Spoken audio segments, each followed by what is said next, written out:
आरोग्य अंक में ब्रह्मचर्य रक्षा के उपाय और फल। जिस देश, जाति और वंश के लोग चाहते हो कि हमारी संतान परंपरा में ब्रह्मचारी उत्पन्न हो, उन्हें ब्रह्मचर्य तथा ब्रह्मचारी का विशेष आदर करना चाहिए और स्वयं शास्त्रोक्त आश्रमोचित ब्रह्मचर्य के नियमों का यथाविधि पालन करना चाहिए। वंश परंपरा और माता पिता के भाव का ब्रह्मचर्य पर बहुत गहरा प्रभाव पड़ता है। अनैतिक रीति से उत्पन्न संतान से ब्रह्मचर्य की आशा रखना उपहासास्पद है। यदि माता पिता का संयोग केवल उद्दाम भोग लालसा की तृप्ति के लिए ही होता है तो भावी संतान वासना पूर्ति परायण हो जाए। इसमें क्या आश्चर्य है। भावी शिशु के शीरगत सारे ही उपादान माता पिता के मन और धातुओं से ही संगठित होते हैं। यदि मूल में ही दोष रहा तो कार्य निर्दोष कैसे हो सकता है। इसलिए माता पिता को धर्म बुद्धि से ऋतुकाल में शास्त्रोक्त रीति से संयोग करके संतान उत्पादन करना चाहिए। माता पिता के मन में आदर्श ब्रह्मचारी संतान ही उत्पन्न करने का संकल्प होना चाहिए। जब तक शिशु गर्भ में रहे माता पिता को वासना रहित जीवन व्यतीत करना चाहिए। माता पिता के भाव बीज ही संतान में अंकुरित, पल्लवित, पुष्पित एवं फलित होते हैं। दूसरा है, जब तक शिशु माता का दूध पीता है तब तक माता के शीर से और भाव से भी काम की वृत्ति का स्पर्श न होने ही श्रेष्ठकर है, क्योंकि मन में काम बीज होने पर शीर के प्रत्येक अवयव एवं परमाणु में उसकी व्याप्ति हो जाती है। इससे बच्चों के मन में भोग संबंधी संस्कार तो पड़ते ही हैं, स्नायुओं के में उत्तेजना भी होने लगती है। छोटे छोटे बच्चों के मस्तिष्क और शरीर के अवयव बहुत ही कोमल एवं स्निग्ध होते हैं। शैशव में ही उन पर जैसी छाप पड़ जाती है वही जीवन भर प्रकाशित होती रहती है। जो लोग अपनी संतान को ब्रह्मचारी बनाना चाहते हैं उनके लिए ये आवश्यक है कि जब तक वह दूध पीता रहे तब तक अपनी वासना को शांत रखे। तीसरा है, माता पिता को शिशु के सम्मुख ऐसी कोई चेष्टा कभी नहीं करनी चाहिए जिसको देख करके उनके जीवन में भी बुरी आदतें उतर आए। खट्टा, चरपरा, चाट, मिठाई ना तो स्वयं खानी चाहिए और ना बच्चों को ही खिलानी चाहिए। शीर को चरम धातु तेज से में रग रग में अंशयुक्त रहती है। बचपन में भी उत्तेजक पदार्थों के सेवन से उनका पृथक्करण होने लगता है। इसी से छोटे छोटे बच्चों को भी पर में धातु क्षय हो जाते हैं। बचपन से ही आहार शुद्धि ब्रह्मचर्य के लिए अत्यंत आवश्यक है। आहार शुद्धि के संबंध में 4 बातें ध्यान में रखनी चाहिए। है, आहार स्वभाव से ही उत्तेजक ना हो। मांस, शराब, प्याज, लहसुन आदि जन्म से ही उत्तेजक है।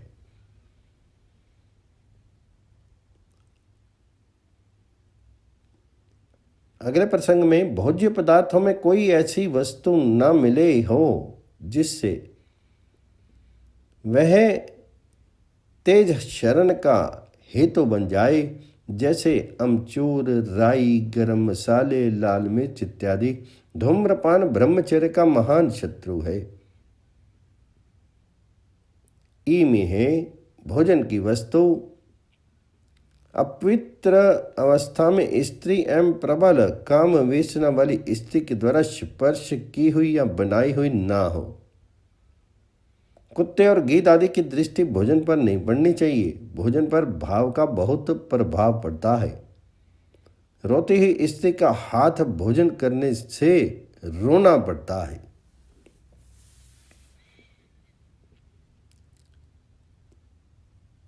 भोज्य पदार्थ पर अपना न्याय संगत स्वत्व होना भी आवश्यक है। दूसरे का हक मन को बाहर खींचता है। गृहस्थ को बिना परिश्रम अथवा बिना मूल्य का भोजन नहीं करना चाहिए। इससे विकारों की वृद्धि होकर के गृहस्थोचित ब्रह्मचर्य भंग हो जाता है। ब्रह्मचारी वानप्रस्थी और सन्यासी का भिक्षा पर न्यायोचित स्वत्व है, परंतु यदि वे आश्रमोचित कर्म अनुष्ठान ना करे, केवल भिक्षाजीवी बन जाए तो उसका पतन हो जाता है। ब्रह्मचारी के लिए श्रम अपेक्षित है, चाहे वह किसी भी आश्रम में क्यों न रहता हो। श्रम से ही शुक्र का पाचन होता है। चौथा है, जब बालक थोड़ा बड़ा हो जाए तब उसे भोग में वातावरण से अलग रखना चाहिए। प्राचीन काल में इसके लिए गुरुकुल अथवा ऋषिकुल की प्रणाली थी। इससे अनेक लाभ हैं। क है अध्ययन की निश्चिंत सुविधा। ख है आदर्श आचार्य से आचरण संबंधी व्यवहारिक शिक्षा। ग है आचार्य एवं आश्रम की सेवा से स्वार्थ त्याग एवं सार्वजनिक हित का अभ्यास। घ है एक विशेष परिवार में ही मोह ममता की शिथिलता। ड है भोग में जीवन से पृथक रह करके अपने लिए प्रवृत्ति एवं निवृत्ति मार्ग में से कोई एक चुनने के लिए संतुलित बुद्धि वाग विचार। च है संग्रह परिग्रह के आडंबर के बिना भी सुखी रहने की आदत पड़ जाने से अर्थ आसक्ति और भोग लिप्सा की निवृत्ति तथा भ्रष्टाचार, अत्याचार, अनाचार और व्याभिचार आदि से स्वयं घृणा होना। 6 है शांत चित्त से आत्म स्वरूप एवं परमात्म स्वरूप का विवेचन करने से तत्व साक्षात्कार होकर के परम आनंद स्वरूप ब्रह्म में स्वाभाविक स्थिति। ज है विश्व, राष्ट्र, संप्रदाय, समाज, परिवार एवं व्यक्ति की सेवा की योग्यता प्राप्त होना। 5 है माता पिता एक से अधिक पुत्र उत्पन्न न करें तो सर्वोत्तम है।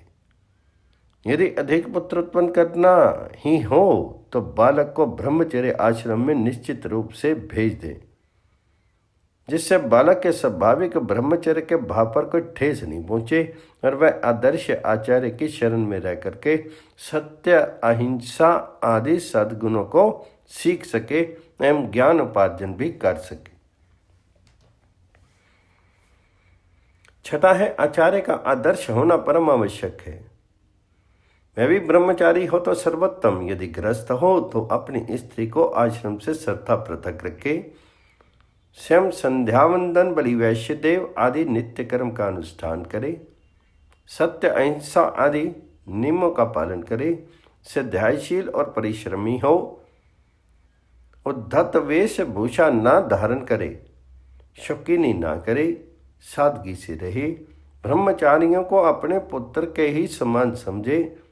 अपने आचरण के द्वारा उनके हृदय पर स्वार्थ त्याग, विश्व सेवा, श्रद्धा, अभय आदि देव संपत्ति के भाव अंकित करे। आचार्य के गुण ही ब्रह्मचारी में उतरते हैं। आचार्य को आलस्य, प्रमाद, पर निंदा आदि दोष भूल करके भी नहीं अपनाने चाहिए। काशी के एक विद्वान आचार्य एक बार अपने पुत्र के सामने संध्या वंदन में किंचित प्रमाद कर बैठे थे, जिससे उनके पुत्र ने संध्या वंदन करना ही छोड़ दिया। 7वां है ब्रह्मचारियों के जीवन की आधारशिला श्रद्धा और विश्वास ही है। बाल्यावस्था में उनके विचार, ज्ञान और अनुभव की मात्रा अत्यंत स्वल्प होती है। इसलिए ब्रह्मचर्य आश्रम में ऐसी शिक्षा देनी चाहिए जिससे ब्रह्मचारियों के अंतःकरण में शास्त्र के प्रति महत्व बुद्धि, धर्म में निष्ठा और ईश्वर में विश्वास की वृद्धि हो। प्राथमिक शिक्षा में खंडन मंडन वाले ग्रंथों को स्थान नहीं देना चाहिए। एक समाज के प्रति राग और दूसरे के प्रति द्वेष उत्पन्न करने वाली शिक्षा अनर्थ की जननी है। इसी से व्यापक वैमनस्य, संघर्ष, कलह एवं गृह युद्धों की उत्पत्ति होती है। शिक्षा शर्तोमुखी होनी चाहिए। उसमें सावधान उठने बैठने, खाने पीने, बोलने आदि की शिष्ट रीति बताने के साथ ही साथ घरेलू काम धंधे, चिकित्सा, व्यापार आदि की बातें भी बतानी चाहिए। इतिहास, भूगोल, विज्ञान, शासन प्रणाली, संविधान, देश विदेश की संस्कृति, अंतर्राष्ट्रीय संबंध आदि का प्रशिक्षण भी आवश्यक है। पाठन की रीति ऐसी होनी चाहिए जिससे केवल किताबी ज्ञान न होकर के रचनात्मक और अनुभवात्मक ज्ञान प्राप्त हो। कोप मंडूकवत संकीर्ण प्रवृत्तियों और भावनाओं का अंत कर देना चाहिए। यदि अंतःकरण में ईश्वर और धर्म पर विश्वास की स्थापना नहीं की गई तो संसार की कोई भी शिक्षा मनुष्य को ईमानदार और चित्तवान बनाने में सफल नहीं हो सकती। कोई भी शासन, विधान, पुलिस, सेना एवं अस्त्र शस्त्र मनुष्य के हृदय को नहीं गढ़ सकता। श्रद्धा, भावना, विचार और आचरण के द्वारा ही उसका निर्माण हो सकता है। 8वां है, ब्रह्मचारियों को अपने आचार्य के प्रति निश्चल, नम्र एवं अत्यंत श्रद्धालु होना चाहिए। उनके प्रत्यक्ष और परोक्ष में भी बड़ी सभ्यता, समझदारी, विनय और मर्यादा से बर्ताव करना चाहिए। आचार्य से पीछे सोना और पहले उठना चाहिए। स्नान, संध्या, वंदन, हवन, व्यायाम और स्वाध्याय में शरीर एवं बुद्धि का पोषण होता है। उपासना के बिना चित्त में एकाग्रता और सूक्ष्मता नहीं आती। आसन के अभ्यास के साथ साथ थोड़ा प्राणायाम भी लाभकारी है। इससे शास्त्र का तात्पर्य ग्रहण करने में बड़ी सहायता मिलती है। ब्रह्मचारी को कब्ज कभी नहीं होने देना चाहिए। उससे भी आलस्य, प्रमाद और आगे चल करके स्वप्न दोष की सृष्टि होती है। पेट को खराबी से मन में विकार आने लगते हैं। इसके लिए भोजन पर नियंत्रण रखना अनिवार्य है। अत्याहार और अनाहार दोनों ही कब्ज के कारण बनते हैं। सात्विक भोजन भी मात्रा से अधिक लेने पर विष हो जाता है। इसलिए भोजन में मात्रा का परिमित होना बहुत ही जरूरी है। आज के संसार में भोजन न मिलने से उतने मनुष्य रुग्ण एवं काल कबलित नहीं होते जितने अधिक भोजन करने के कारण होते हैं। अपनी उन्नति, अंतर्मुक्ता और संयम का लेखा जोखा रखना चाहिए। जीवन को आत्मबल, उत्साह और आशा से पूर्ण कर देना चाहिए। ब्रह्मचारी का संकल्प दृढ़ एवं अविचल हो। 9वां है, ब्रह्मचर्य आश्रम के संचालक को इस बात का ध्यान रखना चाहिए कि ब्रह्मचारी भीतर कुछ तथा बाहर कुछ और ना होने पावे। ब्रह्मचारी के जो दोष दुर्गुण निवृत्त करने हों उनके प्रति पहले उनमें दोष बुद्धि उदय करानी चाहिए, और जो काम कराना हो उसके प्रति महत्व बुद्धि, जिससे उनकी वर्धिष्णु विचार शक्ति पर कोई आघात ना लगे। विशेष दबाव डाल करके जो नियम पालन कराए जाते हैं उनका प्रभाव प्रतिक्रियात्मक पड़ता है। ब्रह्मचारी की बुद्धि ज्यों-ज्यों विकसित होती जाए त्यों उनकी आचार संबंधी विज्ञान में भी वृद्धि होनी चाहिए। अन्यथा ब्रह्मचर्य आश्रम से निकलते ही वे एकाएक समस्त नियमों को तोड़ डालते हैं और जिस जीवन निर्माण के लिए उनसे तपस्या कराई जाती है वह नहीं हो पाती। एक बात और भी ध्यान में रखने की है, ब्रह्मचारियों के द्वारा जो उनकी विद्या बुद्धि के सार्वजनिक प्रदर्शन कराए जाते हैं वे सच्चे हों, उनमें दंभ की मात्रा बिल्कुल नहीं होनी चाहिए। ब्रह्मचारी छात्र को जिस विषय का ज्ञान नहीं है, यदि वह दूसरे से उधार लेकर के, रट करके, नकल करके या अन्य किसी अनुचित रीति से जन समाज में उसका प्रदर्शन करता है, तो थोड़ी देर के लिए संचालकों, आचार्यों एवं ब्रह्मचारियों को तत्कालीन वाही और प्रशंसा प्राप्त हो जाती है। कुछ आर्थिक लाभ होना भी संभव है, परंतु इसका मनोवैज्ञानिक प्रभाव प्रतिकूल पड़ता है। झूठे अभिमान और दंभ से बढ़कर के कोई पतन का स्थान नहीं है। अपनी कमजोरियों को जानना, अज्ञान को पहचानना, सतत आत्मनिरीक्षण करना सबसे बड़ी शिक्षा है। 10वां है अध्ययन। अध्ययन में एक हद तक भाषा और व्याकरण का ज्ञान आवश्यक है, परंतु वही सब कुछ नहीं है। वस्तु के ठोस ज्ञान पर ही मुख्य दृष्टि रखनी चाहिए। केवल गौ शब्द, उसके धेनु, सुरभि, वृषभ और पर्याप्त एवं उन शब्दों के भिन्न भिन्न प्रयोगों की रीति जान लेना ही पर्याप्त नहीं है। कोश, व्याकरण, साहित्य, यमक, अनुप्रास आदि की अच्छी जानकारी होने पर भी यदि गाय से परिचय नहीं है तो सब व्यर्थ है। इसी प्रकार जिस विषय का अध्ययन हो उसका क्रियात्मक, रचनात्मक, प्रयोगात्मक और व्यवहारिक अनुभव भी होना चाहिए। किसी को झाड़ुओं के बहुत से नाम और आकृतियां मालूम हो, परंतु झाड़ू लगाना ना आता हो, तो उस ज्ञान का क्या महत्व है। इसी प्रकार धर्म, ब्रह्म, प्रेम आदि पदार्थों का भी साक्षात्कार होना चाहिए। केवल पद, वाक्य और प्रमाण के ज्ञान से ही अपने को कृतकृत्य नहीं मान लेना चाहिए। सारे अध्ययन, अध्यापन, संयम, नियम, जप, तप, धारणा, ध्यान आदि साधन सत्य वस्तु के साक्षात्कार के लिए हैं।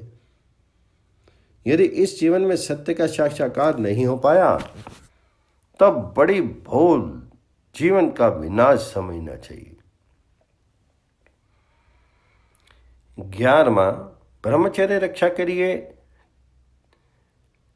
छंदोग्योपनिषद में 6 बातों पर विशेष बल दिया गया है। इष्ट अर्थात अग्निहोत्र, शारीरिक, वाचिक और मानसिक तपस्या, वेदों का सिद्धाय, वेदोक्त आचरण का अनुष्ठान, अतिथि सेवा और बलि वैश्य देव। दूसरा है यज्ञ अर्थात देव आराधन, अपने हक की वस्तुओं को औरों के प्रति वितरण, पंचभूतों की शुद्धि, समष्टि की सेवा। तीसरा है मौन, मन में वासनाओं का स्फुरन ना होना, मनोराज्य ना होना, आवश्यकता से अधिक भाषण नहीं करना। चौथा है अरण्यायन, शांत, एकांत, पवित्र, निर्जन वन में वास करना चाहिए। 5वां है सत्रायन अर्थात सत्संग में निवास करना। 6ठा है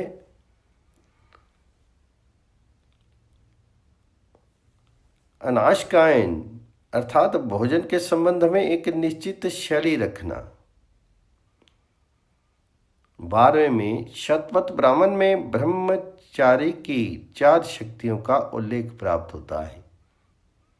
पहली है अग्नि के समान तेजस्विता, दूसरी है मृत्यु के समान दोषों दुर्गुणों के मारण की शक्ति का होना, तीसरा है आचार्य के समान दूसरों को शिक्षा देने की शक्ति का विद्यमान रहना, चौथा है संसार के किसी भी स्थान, वस्तु, व्यक्ति आदि की अपेक्षा रखें, बिना आत्माराम होकर के रहना। 13वां है औषध आदि ब्राह्मण ग्रंथों, धर्म सूत्रों, गृह सूत्रों एवं मनवादी धर्म संहिताओं में सर्वत्र ही ब्रह्मचारियों के लिए नृत्य, वाद्य, संगीत, नाट्य आदि का निषेध प्राप्त होता है। ललित कलाएं अंतस्थल की सुषुप्त वासनाओं को धीरे धीरे कुरेदती हैं और उन्हें उकसाती एवं भड़काती हैं। भगवत विषयक ललित कलाओं उतनी बाधक नहीं है, फिर भी ब्रह्मचारियों को श्रृंगार संबंधी अभिनय और भाव भंगिमाएं श्रद्धा पृथक रखनी चाहिए। रासलीला के श्रावण के द्वारा काम विजय की प्रणाली भी श्रृंगार रस कृष्ट व्यक्तियों के लिए ही है, ब्रह्मचारियों के लिए वह हानिकारक है। ऐसी अवस्था में नाटक, सिनेमा आदि विकार वर्धक एवं उद्दीपक प्रसंगों से पृथक रहने में ही ब्रह्मचारियों का कल्याण है। 14वां है समावर्तन संस्कार के पूर्व अपने स्वभाव, रुचि, महत्वाकांक्षा, योग्यता, सहित परहित आदि का गंभीर विवेचन कर लेना चाहिए। पूरी सच्चाई से इस बात का अनुशीलन करना चाहिए कि हम संसारिक भोग्य पदार्थों की प्राप्ति से सुखी होते हैं। हमें सुंदर वस्त्र, आभूषण, भोजन, मान, प्रतिष्ठा, बढ़ाई और धन आदि की प्राप्ति से सुख होता है अथवा इसके त्याग से। यदि किंचित भी लौकिक वासना अंतःकरण में शेष हो तो त्याग में आजीवन ब्रह्मचर्य के प्रतिज्ञा धारण न करके निसंकोच गृहस्थ आश्रम में प्रवेश करना चाहिए और तदनुकूल ब्रह्मचर्य का पालन करना चाहिए। गृहस्थोचित ब्रह्मचर्य में इन बातों का ध्यान रखना चाहिए। पहले यह गृहस्थाश्रम भोग भोगने के लिए नहीं है, अपितु भोग वासनाओं को नियंत्रित करके उन्हें नाश करने के लिए है। ब्रह्मचर्य में जैसा शक्ति संचय, ज्ञान का प्रकाश, तपस्या की वृद्धि, लौकिक सुख एवं परमार्थिक सुख की प्राप्ति है, भोग में उसका लक्ष्यांश भी नहीं है। जैसे फोड़ा होने पर उसकी मवाद निकलते समय एक प्रकार का सुख होता है, वैसे ही मन में विकार या मंथन का पीड़ा होने पर वीर नाशवात से एक प्रकार का हल्कापन अथवा आभास मात्र सुख का अनुभव होता है। जैसे भांग का नशा उतर जाने पर सुस्ती, कमजोरी और उदासी मालूम पड़ती है, वैसे ही काम वेश शांत हो जाने पर स्त्री पुरुष का पारस्परिक संग कोई सुख, स्वाद, विलास नहीं दे पाता है। ये एक प्रकार का रोग, विवशता, पराधीनता और दुख का मूल है। इसका ना होना ही अच्छा है। संयम पर दृष्टि रखते हुए ही भोग करना चाहिए। दूसरा है एक पुरुष का एक स्त्री से और एक स्त्री का एक ही पुरुष से संयोग होना चाहिए। मन में विकार आ जाने से भी शील, संयम और व्रत भंग हो जाते हैं और इस प्रकार मनोवैज्ञानिक पतन हो जाने से जीवन अनियमित, उच्छृंखल एवं अधोगामी हो जाता है। तीसरा है स्त्री पुरुष के संयोग के संबंध में अवस्था, शक्ति, समय, स्थान आदि का भी ध्यान रखना चाहिए। चौथा है व्यभिचार को प्रोत्साहन देने वाली कर निरोध की प्रणालियों को कभी काम में नहीं लाना चाहिए। संयम अवश्य रखना चाहिए। पांचवा है पति पत्नी को अलग अलग शयन करना चाहिए। छठा है संभव हो तो एक पुत्र उत्पन्न होने के बाद इस शक्ति शयकारणी क्रिया से विरत हो जाना चाहिए और वैराग्य हो तो वानप्रस्थ अथवा संन्यास आश्रम में प्रवेश कर लेना चाहिए अथवा विश्व सेवा के कार्य में लग जाना चाहिए। ये विश्व ही परमात्मा का मूर्त रूप है।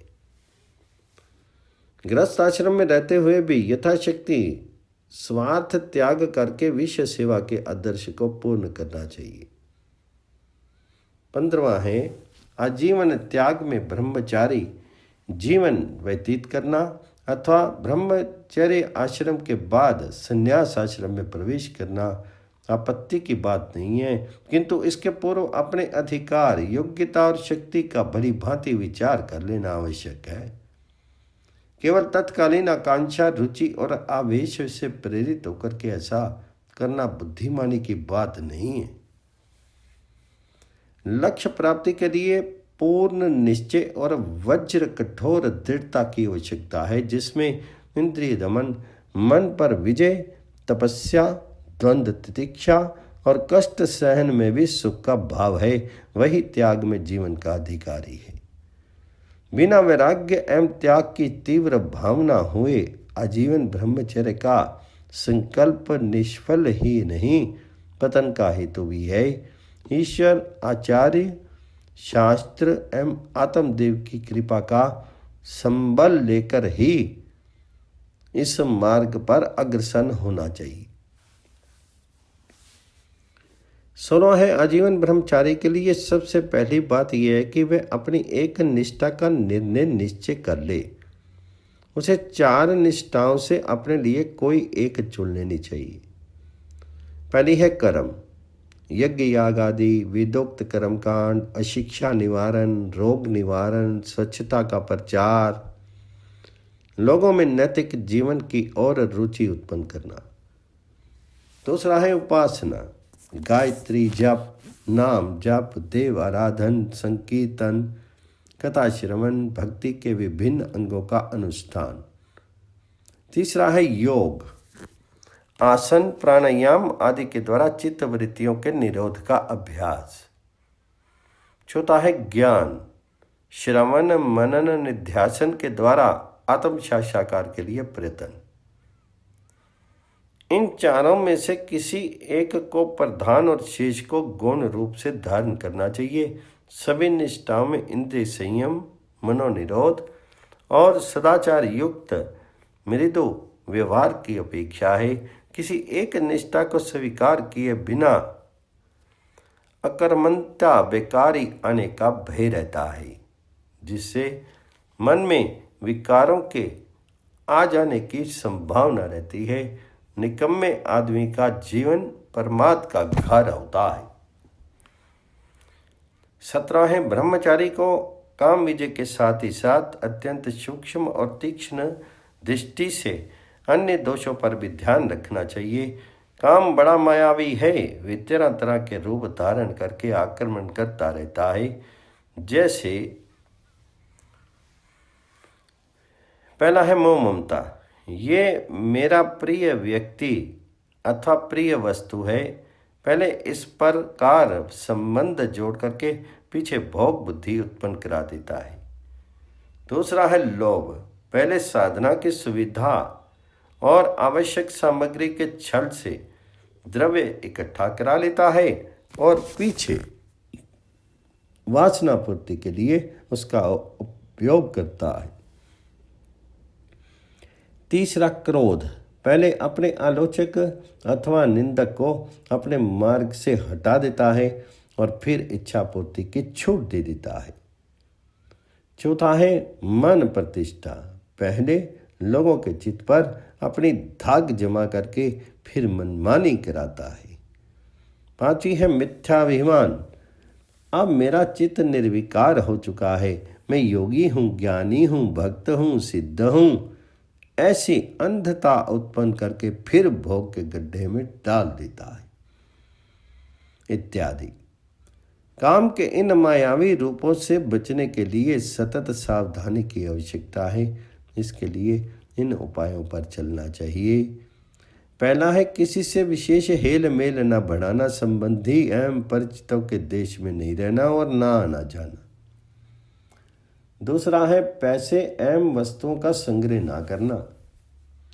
तीसरा है आलोचकों एवं निंदकों को अपना हितैषी समझना और उसकी आलोचना का आत्मनिरीक्षण में सदुपयोग करना। कभी कभी निंदकों के द्वारा अपने ऐसे छिपे दोषों का पता चल जाता है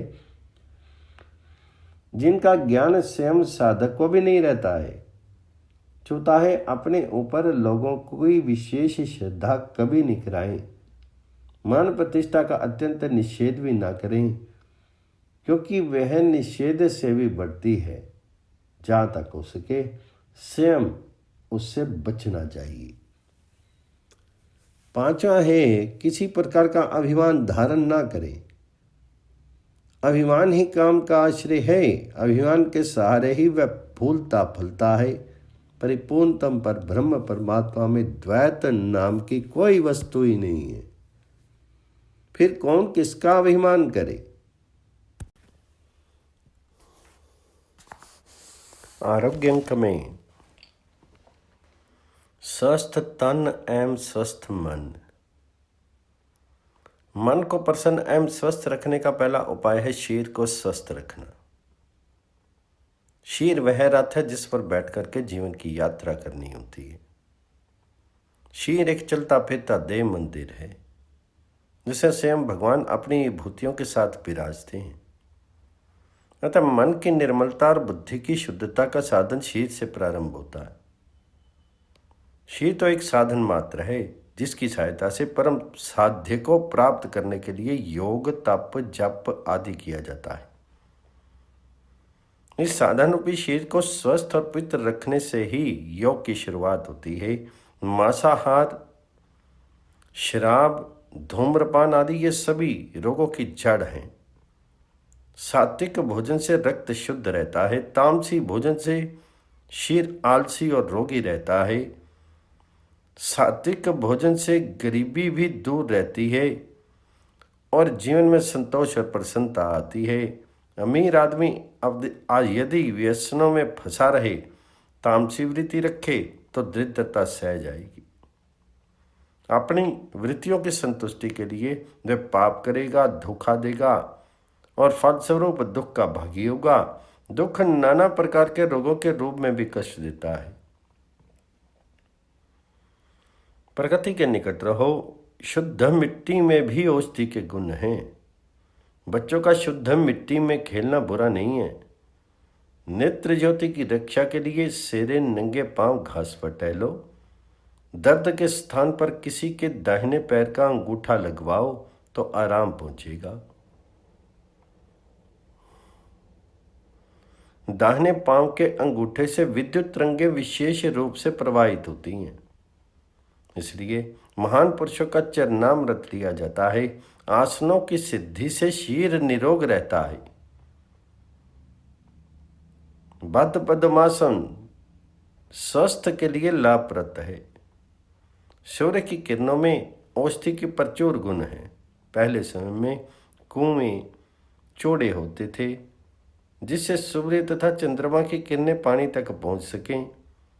जिस पानी या भोजन पर सूर्य अथवा चंद्रमा की किरणें पड़ेंगी वह अपेक्षाकृत अधिक स्वादिष्ट और मीठा होगा। भोजन या दूध दही तब सेवन करें जब दायां स्वर चल रहा हो। जल ग्रहण करने के समय बायां स्वर चलना चाहिए। इसके विपरीत आचरण से काया रोगी होती है। दाहिने स्वर भोजन करें, बाएं पीवे नीर, ऐसा संयम जब करें सुखी रहे शरीर। बाएं स्वर भोजन करें, दाहिने पीवे नीर, 10 दिन भूला यो करें पावे रोग शरीर। सात्विक भोजन पान से और सादे वस्त्र धारण करने से बुद्धि शुद्ध होती है। सात्विक जीवन से शांति मिलती है। तामसिक जीवन से बेचैनी रहती है, उद्वेग रहता है तथा जलन और ईर्ष्या होती है। इसी कारण बीड़ी, सिगरेट आदि मादक वस्तुओं का उपयोग नहीं करना चाहिए। इससे वृत्तियां तामसिक होती हैं। इनके सेवन से बुरी आदतें पड़ जाती हैं। तंबाकू खाने पीने से तेज नष्ट हो जाता है।